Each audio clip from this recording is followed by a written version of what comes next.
નમસ્કાર ઉમેદવાર મિત્રો, શિક્ષણ વિભાગ 2024 ભરતી કેલેન્ડર. જ્ઞાન સહાયકની જગ્યા હવે ખાલી ગણાશે. કયા વિભાગમાં કેટલી જગ્યાઓ આવશે એના ઉપર મિત્રો પ્રોપર ડિસ્કસ કરવાના છીએ. વિડીયો છે એ ઇમ્પોર્ટન્ટ રહેવાનો છે, જેથી અંત સુધી નિહાળો. અને મિત્રો, આપણી ચેનલ પર નવા વધારેલા છો, ચેનલને સબસ્ક્રાઈબ જરૂરથી કરી લો, કેમ કે દરરોજની પલની અપડેટ શૈક્ષણિક જગતની તમને આપવામાં આવશે. ટેલિગ્રામ ને વોટ્સઅપ ગ્રુપ બંને જોઈન નથી કર્યું તો એકવાર વિડીયોની ડિસ્કશનની મુલાકાત લઈ બંને જોઈન પણ કરી શકો છો. તો મહત્ત્વની અપડેટ શું છે વિગતવાર જાણવા માટે વિડીયો અંત સુધી નિહાળો, જેથી માહિતી તમને પૂરી મળે.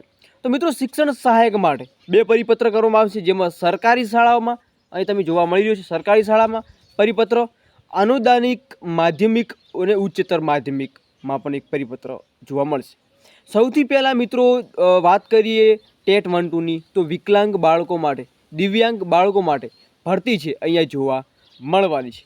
તો ખાસ નોંધ એ લેવાની છે કે જ્ઞાન સહાયકો દ્વારા ભરાયેલી જગ્યાઓ છે એ ખાલી ગણવાની રહેશે. તમે અહીં સ્ક્રીન ઉપર જોવા મળી રહ્યું છે કે નોંધ છે, જે જ્ઞાન સહાયકોથી ભરાયેલી જગ્યાઓ છે એ આપણે હવે ખાલી ગણવાની રહેશે.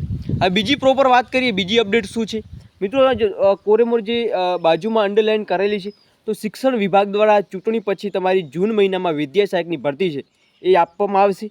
પ્રાથમિકમાં વિદ્યા સહાયકની ભરતી તો આયોજન છે દર વર્ષે 2 વખત મિત્રો કાયમી ભરતીનું કરવામાં આવશે, એવું પણ અહીંયા જોવા મળી રહ્યું છે.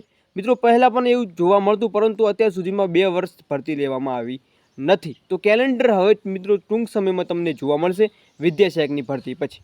બાકી ઓફિશિયલ અપડેટ મળતા જણાવવામાં આવશે. ત્યાં સુધી જય હિન્દ. આવતા વિડીયો સાથે મળીએ. જય હિન્દ, જય ભારત.